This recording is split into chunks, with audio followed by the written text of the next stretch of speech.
I shouldn't be telling you this. Honestly, I debated for days, maybe weeks, whether to even record this. There are some things you stumble across that you can't unsee, can't unlearn, can't ever really escape. And if you're watching this, it's already too late for you, too. You clicked anyway. Some mysteries are better left unsolved.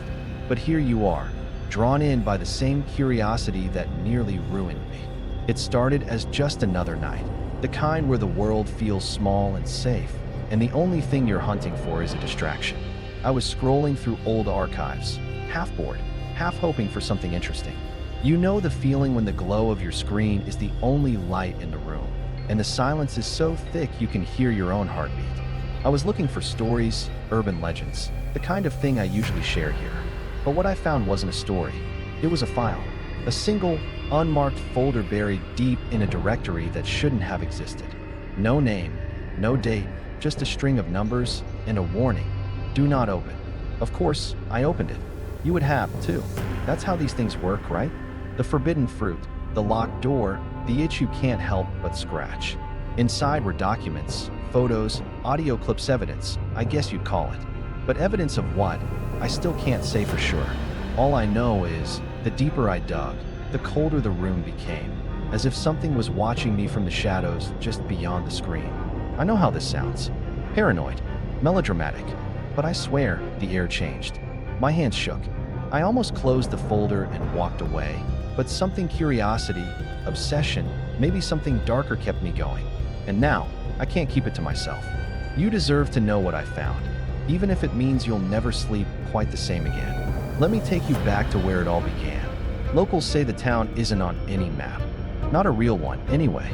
If you search for it online, you'll find nothing but dead links and blurry satellite images, as if the world itself is trying to erase it. But it's there, tucked between dense forests and winding back roads. A place you only find if you're lost or if it wants you to find it. I won't say its name, not here. Some things are better left unspoken, and besides, the name changes anyway. That's one of the rules. The first time I saw it, I almost laughed. It looked like something out of a postcard. Neat rows of houses with white picket fences, flower boxes overflowing with petunias, a main street lined with old brick shops, and a single ancient oak tree at the center of the square. The air smelled like fresh bread and cut grass.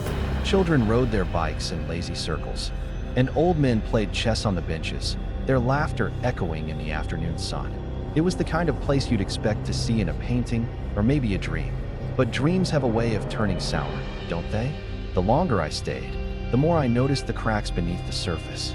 The way the townspeople would pause mid-conversation if you asked about the past. The faded missing posters tacked to the notice board, their edges curling with age, faces blurred by rain and time. The church bells that rang at odd hours, sometimes in the dead of night, sometimes when the sky was clear and empty. And always, the feeling that I was being watched not by people, but by the town itself. They warned me not to ask questions. The woman at the bakery smiled too wide when I asked about the old mill. The sheriff, a man with eyes like polished stone, told me to enjoy the scenery and keep to the main roads. Even the children seemed rehearsed, their laughter a little too perfect, their games a little too quiet. There were rules here, unspoken but ironclad. Don't go out after dark. Don't wander into the woods. Don't talk about the ones who left. And yet, there were reminders everywhere. A house with its windows boarded up, as if the darkness inside was trying to escape. A diner that never seemed to open, but always had a fresh pot of coffee brewing. The way the townsfolk would gather in the square at sunset, eyes fixed on the horizon, lips moving in silent prayer. I tried to tell myself it was just small-town eccentricity, the kind of thing you find anywhere if you look hard enough. But the feeling in my gut told me otherwise. It was in the little things, the way the shadows seemed to stretch just a bit too long at dusk, the way the wind carried whispers you couldn't quite make out, the way every clock in town was set 5 minutes fast, as if they were all waiting for something, or trying to outrun it. I should have left then. I should have listened to the warnings, packed my bags, and driven until the town was nothing but a memory in my rearview mirror. But the deeper I looked, the more I realized. This place was hiding something ancient. She was there one moment, gone the next. That's how everyone described it, though no one ever said it out loud. Not really. In this town, you learn quickly that some things are only spoken in whispers, if at all. Her name was Emily Carter. 16, bright, the kind of girl who made friends with everyone and enemies with no one. I met her on my second day in town when I stopped by the library to ask about local history. She was shelving books, humming to herself, her hair pulled back in a messy ponytail. She smiled at me, that open, easy kind of smile that makes you feel like you belong, even when you know you don't. "You're not from around here, are you?" she asked, not unkindly. I shook my head. "Just passing through. We're trying to." She laughed. "No one just passes through. You'll see." I didn't know then how right she was. The day she vanished was like any other. The sun was out, the air was warm, and the town was alive with the gentle hum of routine. Emily was last seen at the corner store, buying a pack of gum and a bottle of orange soda.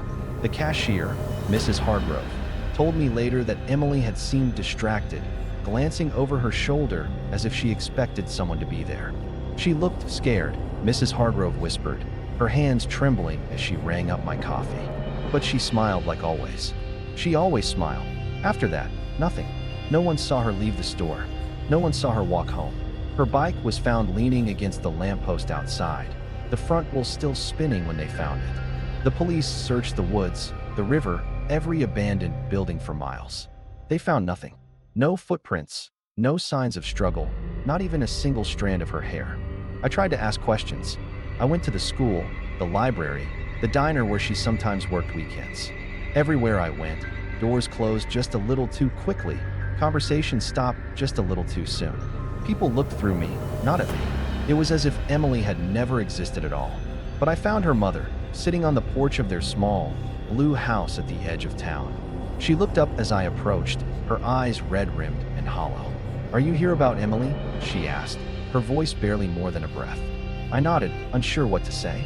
"She was a good girl," her mother said, staring out at the empty street. "She never caused trouble. She just disappeared, like the others." I sat with her for a while, listening to the silence. She told me about Emily's laugh, the way she loved thunderstorms, how she always left the porch light on for her father, even though he'd been gone for years. She showed me Emily's room, untouched, the bed still made, a half-finished book on the nightstand. She was afraid, her mother whispered, tracing the spine of the book with trembling fingers. She said there were rules. She said if she broke them, something would come for her. I thought she was just being dramatic. Teenagers, you know. I wanted to comfort her, to tell her that everything would be okay, but the words caught in my throat. Because I knew, deep down, that nothing would ever be okay again. No one talks about what happened to Emily, not out loud, but her absence hangs over the town like a storm cloud, heavy and unspoken. People move a little faster, lock their doors a little earlier, avoid the places she used to go. Life goes on, but it's quieter now, emptier. But that was only the beginning. If you followed my channel, you know I've seen some things. I've covered haunted houses, cursed objects, towns with secrets buried deeper than their foundations. But this was different. The more I dug into Emily's disappearance, the more I realized she wasn't the first. Not by a long shot. At first, the official records were thin, almost suspiciously so. The town's police reports were a patchwork of missing pages and blacked-out lines, as if someone had gone through with a heavy hand and a darker agenda. The files were redacted, but I found the originals. Not in the police station, but in a battered cardboard box in the back room of the library, hidden behind a row of outdated encyclopedias. Someone wanted these stories forgotten, but they'd underestimated the town's old ghosts in my curiosity. The earliest case I found was from 1973. A boy named Daniel Price, age 9. He vanished on his way home from school, his lunchbox found in a ditch, still packed. The official explanation? Ran away. But the notes in the margin told a different story. No evidence of travel. No sightings. Mother reports nightmares. Claims Daniel spoke of the man in the trees. The handwriting was shaky, as if the writer was afraid the words themselves might summon something. Then there was Linda Mayfield, 1986. 17, star athlete, prom queen. She disappeared during the annual Harvest Festival. The town's newsletter called it a tragic accident, but the festival was never held again. I found a photo of her, smiling in a crown of autumn leaves, and on the back, someone had scrawled, "She danced too close to the edge." The cases kept coming, each more bizarre than the last. A father and son, gone without a trace during a fishing trip. A teacher who locked herself in her classroom and was never seen again. A family whose house was found empty. Dinner still warm on the table. Every clock in the house stopped at 3:17 a.m. The explanations were always the same. No foul play suspected. No evidence of abduction. Case closed. But the reality was far from closed. I started to see patterns, dates that lined up with strange town traditions, disappearances that always happened at the change of seasons, or on nights when the church bells rang at the wrong hour. I cross-referenced the names with old yearbooks, town records, even the faded graffiti on the back of the school gym. Some names had been erased, others crossed out, as if the town itself was trying to forget. I posted about it on my channel, half expecting the usual trolls and skeptics. But the comments were different this time. People who'd grown up in towns like this, who remembered a friend who vanished, a neighbor who was never quite right after a certain night. One user sent me a message, "Check the river. That's where they always end up." Another wrote, "Don't trust the sheriff. He knows more than he says." The more I uncovered, the more the official story unraveled. The town's history was a patchwork of missing people, unexplained events, and rituals no one wanted to talk about. The reality was a living nightmare, stitched together by silence and fear. And then I found the witness. I found her in the back booth of the diner, the one with the flickering light and the view of the empty street. She was older than I expected, but her eyes were sharp, darting to the door every time it creaked. She introduced herself as Ruth, though I could tell it wasn't her real name. In a town like this, names are just another thing you learn to hide.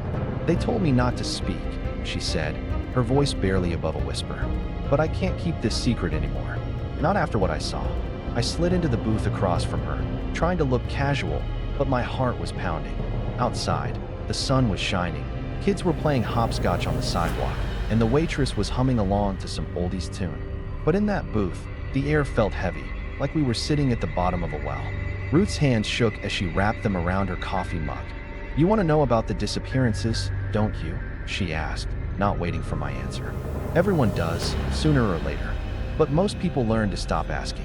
I nodded, and she took a shaky breath. "There are rules here. Break them, and you disappear. That's how it's always been. My brother was the first. Or at least, the first I knew. He was 12. He liked to sneak out at night. Thought he was braver than the rest of us. One night, he didn't come back. My parents told everyone he'd run away, but I knew better. I heard the bells that night. I saw the shadows moving in the square." She paused, staring into her coffee as if she could find answers in the swirling cream. "After that, I followed the rules. Everyone does. You don't go out after dark. You don't talk about the missing. You don't ask about the woods. And you never, ever answer the door if you hear knocking after midnight." I asked her what happened if you broke the rules. She looked up, her eyes haunted. "You just vanish. Sometimes it's quick. Sometimes it's slow." My neighbor, Mrs. Ellis, she started forgetting things. First her keys, then her own name. One day, she just wandered off. No one stopped her. No one even looked for her. It's like the town erases you, piece by piece, until there's nothing left. Her voice dropped even lower.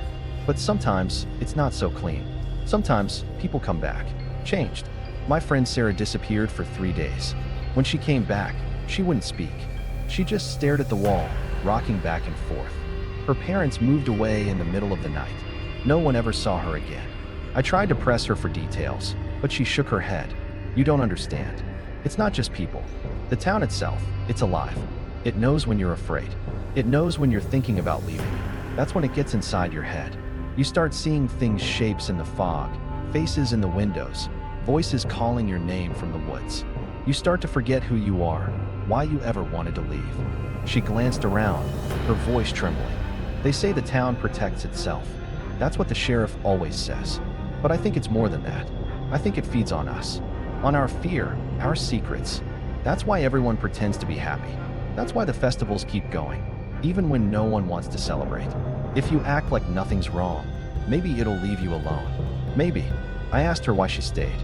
She laughed, a bitter, broken sound. "Where would I go? The people who try to leave, they don't get far. The roads twist back on themselves. The forest swallows you up. I tried once. I drove for hours, but I always ended up back at the diner. Always." She reached across the table, her grip icy. "You need to leave. Tonight. Before it notices you. Before you start to forget." I wanted to believe she was just traumatized, that it was all in her head. But the way she looked at me like she was already mourning made my skin crawl. What they said next changed everything I thought I knew. I found something I was never meant to see. Even now, as I try to put it into words, my hands tremble and my mind recoils, as if some part of me is trying to protect itself from the memory. But if you're still watching, you need to know the truth. You deserve to know what I uncovered, even if it means you'll never look at the world or your own town the same way again. It started with a slip of paper wedged between the pages of an old ledger in the library's back room. The handwriting was frantic, almost illegible, but one phrase stood out, circled over and over: the offering. At first, I thought it was just another piece of local folklore, the kind of thing small towns invent to scare their kids. But the more I read, the more I realized this was no ghost story. It was a set of instructions. The ledger itself was a record of town meetings, going back decades. Most of it was mundane budgets, repairs, the occasional dispute over property lines. But every so often, there was a gap. Whole months missing, pages torn out. And then, always, a new entry, balance restored. The offering accepted. No details, no names, just those words, repeated like a mantra. I tried to rationalize it. Maybe it was a code for something else, a financial transaction, a land deal, some old-fashioned superstition. But the evidence kept piling up. In the town archives, I found faded photographs of gatherings in the square, always at night, always with the same faces standing at the edge of the crowd, their eyes fixed on something just out of frame. In one photo, a line of children stood hand in hand, their expressions blank, as if they were sleepwalking. In another, a group of adults knelt in a circle, heads bowed, candles flickering in the darkness. I started to notice the symbols, too, carved into the old oak tree at the center of town, etched into the stone steps of the church, even scratched into the wood of the diner's counter. A circle with 3 lines radiating outward, like a sun with broken rays. I asked Ruth about it, but she just shook her head, her lips pressed tight. "Don't look at it," she whispered. "Don't think about it. That's how it finds you." But I couldn't stop. I was obsessed, driven by a need to understand, to make sense of the impossible. I started staying up late, poring over every scrap of information I could find. I listened to old audio tapes from town meetings, the voices distorted and crackling with static. Sometimes, in the background, I could hear chanting low, rhythmic, almost hypnotic. Other times, there were sudden silences, as if the tape itself was afraid to record what was happening. The final piece fell into place when I broke into the church basement. I know how that sounds reckless, desperate, but by then, I was past caring about rules. The door was locked, but the key was hidden in the flower pot by the steps, as if someone wanted it to be found. Inside, the air was thick with dust and the scent of old wax. At the far end of the room, beneath a faded tapestry, I found an altar. Not the kind you'd expect in a church. This one was older, rough-hewn, stained with something dark and long-dried. On the altar was a book, bound in cracked leather, its pages brittle with age. The text was written in a language I didn't recognize, but the illustrations were clear enough. Circles, candles, figures kneeling in supplication. And always, the same symbol, the broken sun. In the margins, someone had scrawled notes in English, every 7 years. The chosen, the balance. My heart pounded as I realized what it meant. The disappearances weren't random. They were sacrifices. I stumbled back, while rising in my throat. My rational mind screamed at me to leave, to forget what I'd seen, to run as far and as fast as I could. But another part of me, the part that had opened that forbidden file in the first place, needed to know more. I took photos, copied pages, anything I could do to preserve the evidence. But as I left the basement, I felt a cold wind brush past me, and for a moment, I thought I heard footsteps behind Messoff, deliberate, following me up the stairs. I barely slept that night. Every time I closed my eyes, I saw the altar, the book, the faces in those old photographs. I heard the chanting, felt the weight of centuries pressing down on me. I tried to tell myself it was just a story, just another urban legend. But the evidence was too real, too detailed, too consistent to ignore. I know I'm not supposed to share this. I know that by telling you, I'm breaking the rules, the same rules that have kept this town secret for generations. But secrets like this have a way of festering, of growing stronger in the dark. Maybe that's what the ritual is really about, keeping the truth buried, feeding the thing that lives beneath the surface. But the real horror was yet to come. I thought I was prepared. I'd read the files, mapped the patterns, even memorized the rules Ruth had whispered to me. I told myself I'd keep my head down, stay inside, and just observe. But the truth is, you can't really prepare for a night in this town. Not when the sun goes down and the shadows start to move on their own. Daylight here is a kind of armor. People smile, the birds sing, and the world feels almost normal. But as dusk settles, the air thickens, and the town's true face begins to show. I watched from my window as the last rays of sunlight slipped behind the trees, and the streets emptied with unnatural speed. Doors slammed, curtains snapped shut, and the only sound was the distant tolling of the church belfry's slow, deliberate chimes that seemed to echo straight through my bones. I tried to distract myself, scrolling through my phone, but there was no signal. Of course there wasn't. I laughed, a little too loudly, at the absurdity of it all. Classic horror movie move, I muttered. Next thing you know, the power will go out. And, as if on cue, the lights flickered and died, plunging the room into darkness. I fumbled for my flashlight, hands shaking more than I'd like to admit. The beam cut a narrow path through the gloom, illuminating the peeling wallpaper and the dust motes swirling in the air. I told myself it was just a blackout, just a coincidence. But then I heard Ida's soft, rhythmic tapping at the window. Not the wind, not a branch, but something deliberate. I froze, every instinct screaming at me not to look. But curiosity is a hell of a drug. I edged closer, heart pounding, and peered through the glass. At first, I saw nothing but my own reflection, pale and wide-eyed. Then, just beyond the reach of the flashlight, I saw a movement of figures standing perfectly still in the middle of the street, head tilted at an unnatural angle. I blinked and it was gone. Just a trick of the light, I told myself. Just nerves. But the tapping started again, this time at the door. 3 knocks, slow and patient. I remembered Ruth's warning. Never answer the door after midnight. I backed away, clutching the flashlight like a weapon, and tried to laugh it off. Nope, not tonight, thanks. Try the neighbors. My voice sounded thin, brittle. The house creaked and groaned, settling into the night. I heard footsteps overhead, even though I knew the second floor was empty. The air grew colder, and I could see my breath fogging in the beam of the flashlight. I wrapped myself in a blanket, trying to convince myself it was just an old house, just my imagination. But then the whispers started. At first, they were faint, just a susurrus at the edge of hearing. But they grew louder, more insistent, until I could make out words. My name, repeated over and over, each syllable stretched and twisted.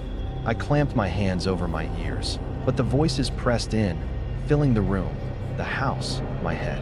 I stumbled into the hallway, desperate for escape. The walls seemed to close in, the floorboards warping beneath my feet. I tried the front door, but it wouldn't budge. The windows were sealed tight, the glass cold and unyielding. I was trapped, a rat in a maze designed by something that didn't want me to leave. I tried to keep my sense of humor. Well, at least the rent's cheap, I muttered, forcing a laugh. But the sound died in my throat as I caught sight of the old mirror in the hallway. My reflection was drawn too tall, too thin, eyes black as pitch. It smiled at me, a slow, deliberate grin that had nothing to do with my own lips. I ran, heart hammering, stumbling through rooms that seemed to shift and change behind me. The kitchen was suddenly the living room. The stairs led nowhere, and every door opened onto the same endless hallway. I could hear footsteps behind me, slow and heavy, always just out of sight. I didn't dare look back. At some point, I must have passed out. I woke to the sound of birdsong and sunlight streaming through the window, as if nothing had happened. The house was quiet, the doors unlocked, the mirrors empty. I checked my phone, still no signal, but the battery was inexplicably full. I laughed, shaky and exhausted, and told myself it had all been a nightmare. But the bruises on my arms, the scratches on the door, and the lingering chill in the air told a different story. There are things in the dark that don't want to be seen. Things that remember when you break the rules. By morning, I knew I had to get out, but it was already too late. This isn't just about one town. It's bigger than that. I know how paranoid that sounds, but after what I experienced, after what I found, I can't shake the feeling that the town is just one piece of a much larger, much darker puzzle. And if you're still with me, you need to hear this because they're watching. Even now, after that night, I tried to leave. I packed my things, started the car, and drove until the gas gauge was nearly empty.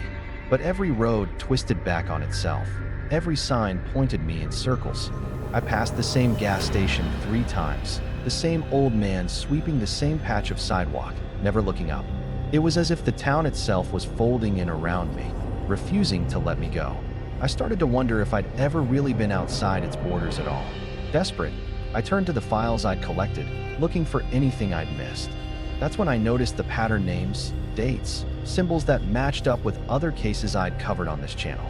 Remember the story about the village in the mountains, where people vanished every winter solstice? Or the coastal town where the fog never lifted, and the locals spoke in riddles about the old agreement? The same symbols appeared there, too. The broken sun, the 3 lines, the cryptic references to balance and the chosen. It was all connected. I dug deeper, cross-referencing everything I could find.